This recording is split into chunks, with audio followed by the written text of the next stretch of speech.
My name is Lester Bray, and my family have been a part of New Hope Baptist Church since the year 1900. It's been a very important part of my family's life, and I have a story of faith that I'd like to share with you.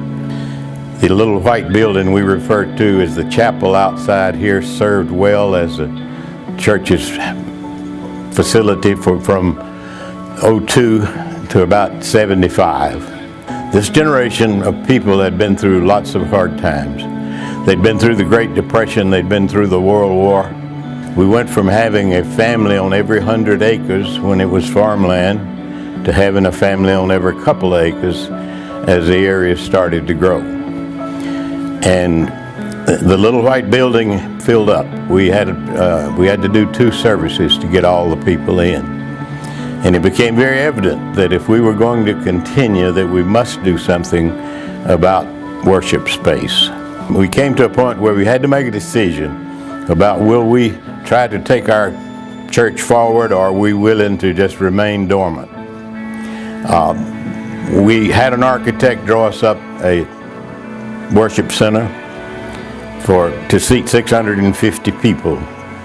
The price to build it was going to be $192,000. We were able to raise $42,000, put us in the position of having to borrow $150,000. Now this was a big step for this small band of folks that were actually just blue-collar working class folks, and nobody made a lot of money. And we'd never borrowed money before. But we prayed about it and we talked about it, and we came to the conclusion that if God's leading us and providing us with this opportunity to serve, then we must take whatever steps necessary to build space to accommodate the people who are moving into our area. Late 70s, we built that building and immediately filled it up, and we had to eventually go to 3 morning services and 2 evening services, even with the added space. And 10 years later, we had to build the current North Campus Worship Center.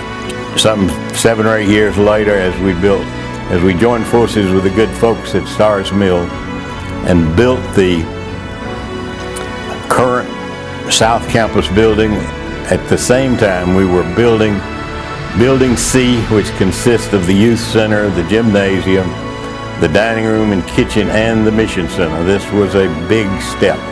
God's never failed. When we do our part, He'll do His.